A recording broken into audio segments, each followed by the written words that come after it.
So two subjects that I understood during this minor is IPOs and the metrics for estimating the value of a stock. So let's say you have a company, everything's going good, and now you want to go public, you want to raise more capital, you want to develop your company, you want to extend, whatever. So you go an IPO, so it's initial public offering. And it's actually a very tedious road because you have to be approved by Security and Exchange Commission, which is a very tough process, and then by the board of directors. So that means sharing a lot of private info. But how this goes is that the initial public offering has two main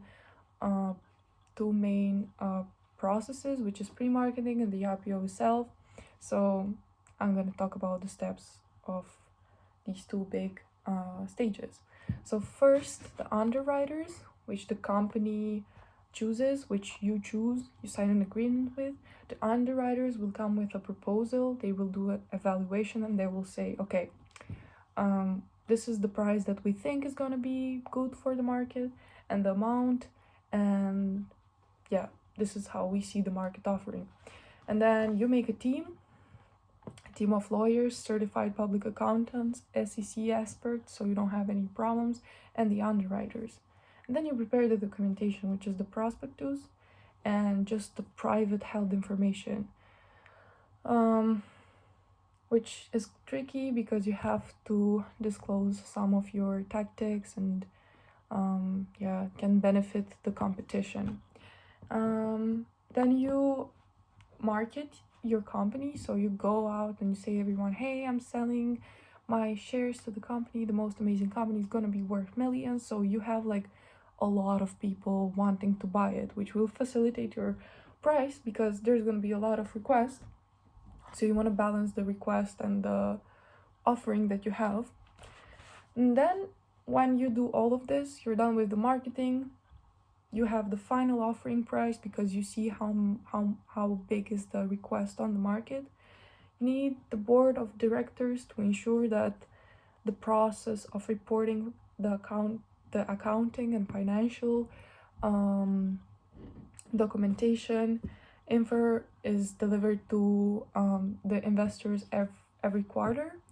I have found this in some sources and some I didn't, so I think it depends on the procedure that you choose to have for your IPO. And then the shares are issued, so people can buy your equity. And finally, after IPO, there's more scenarios. Some people hold, some people start selling. Depends on how they see the situation. But I don't really like this method because I think it's expensive, it requires a lot of work and effort. And I think there's other ways of raising capitals, for example, just finding growth investors. Finally, the thing that pisses me off the most is that you have to disclose private information, which can benefit your competition. And yeah, in the age of data, you kind of want to protect that. Now, the second thing that I think is very helpful that I learned is metrics.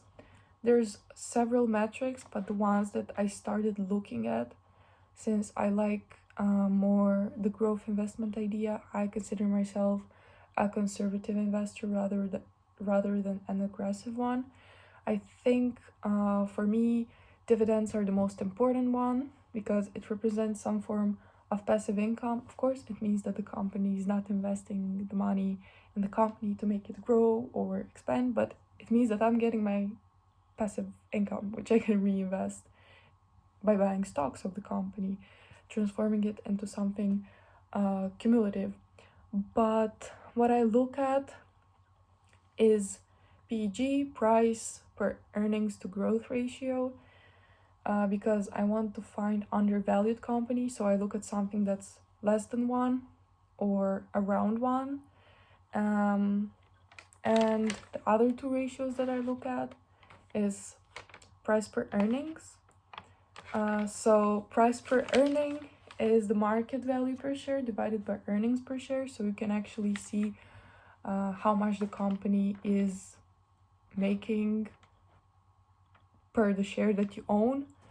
And I look for a PE that is lower or close to 10 or around 15 maximum, because again, that's a coefficient found in literature that denotes an underpriced company.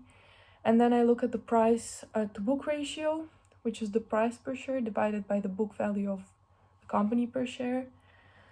And the book value is the assets, basically everything that the company owns, buildings, planes,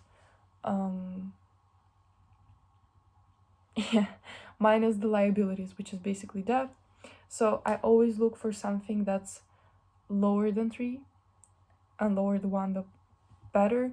And the ones that I found till now is Intercorp, AER, and HBI, but they don't really have a very good debt situation, so I'm still doing my analysis.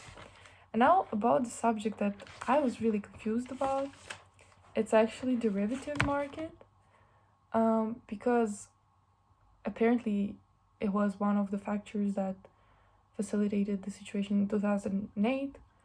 And it's very confusing to me because it's something that doesn't really exist and doesn't really have value. So it's an underlying asset whose value is determined by the asset it's underlying. And there's three main types of derivatives: future, options, and swaps. But yeah, basically what all of this represent is a contract between 2 or more parties whose value is based on an agreed upon underlying financial asset. So again, it just determines an underlying asset. It doesn't really present something by itself. So it's a secondary security. By themselves they are worthless, which why would you buy them? But anyway. And then the worth is determined by the asset that they're underlying. So bonds, commodities, currency, interest rates, stocks, and indexes. And now about the types that they are. The futures represent an obligation, and the options represent an option. That's the difference between them, because they're kind of similar, but basically the future is something that you don't own, and they grow depending on the underlying asset. And then the option, but when you buy a future, you're like, okay, when this date comes, you have to pay. So you have to pay. There is no way like using it as a hedge for like, I don't know, inflation, and then being like, oh, I didn't use it. So honestly, the future kind of reminds me of health insurance, because I'm alive, I'm fine, but I still have to pay it every month. So, and the options, there are an option. So I could have this derivative and I could sell or buy it. I don't have to, but I can. And then for the swaps, they're self-explanatory. They're basically derivatives that you can swap. The thing that I don't like about derivatives is they're used for gambling, arbitrage, and the thing that I like is hedging, but again, reminds me of insurance, which is useful but also useless. So, and the subject that I want to learn about is actually, I can't wait to learn about risk management, because I am curious, what should I do when I invest and the crisis is here? What if 2008 repeats itself? And it will. So I want to learn more about that, because I think I want to know more about how to act right now. What should I do? Should I wait for the bubble to burst? Should I not wait for the bubble to burst? And obviously more TA and FA, because that's really confusing. Yeah, that's it.